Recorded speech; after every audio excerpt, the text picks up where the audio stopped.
नमस्कार. आज मी तुम्हाला दशलक्षण धर्मावर आधारित एक कथा सांगणार आहे. विषयाचं नाव आहे क्षमा. 100 वर्षापूर्वी इसवी सन 19व्या शतकात भारतामध्ये ब्रिटिशांचे राज्य होते. तर सर्वांचे आयुष्य फार कठीण होते. तर मुनी महाराजांचे आयुष्य तर फारच कठीण होते. त्या काळखंडात थोर संत आचार्य श्री शांतीसागरचे महाराज एके दिवशी विहार करत करत थोरपूरच्या राजखेड्यात गावात गेले. तेथे त्यांनी 3 दिवस फार छान छान प्रवचन केले. सर्व लोक त्यांचे प्रवचन ऐकण्यास येत असत आणि 4थ्या दिवशी इथून विहार करावा असा त्यांच्या मनात विचार आला. पण त्यातील शिष्यांनी त्यांना इथं थांबण्यास विनंती केली.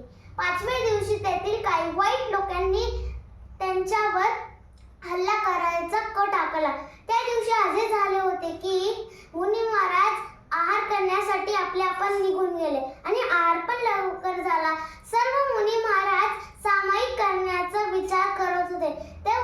तेवढ्यात मुनी महाराजांना आकाशात काळे काळे ढग दिसले. हा काय चांगला संकेत नाही असे मुनी महाराज म्हणाले. आज आपण इथंच सामायिक करू, आतमध्येच सामायिक करूया. सर्व मुनी महाराजांनी महाराजांचे ऐकण्याचे पालन केले. सर्व मुनी महाराज ध्यान करत होते. मग तेवढ्याच 500च्या वर लोक तिथे आली व त्यांनी त्यांच्यावर हल्ला केला. ते त्यांच्या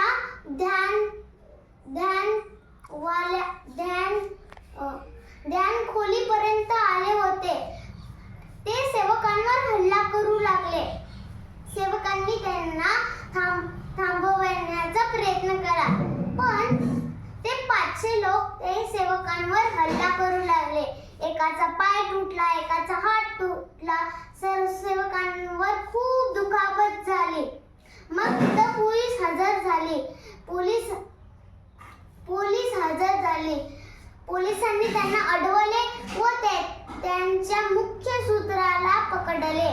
मग मुनी महाराजांना हे समजले की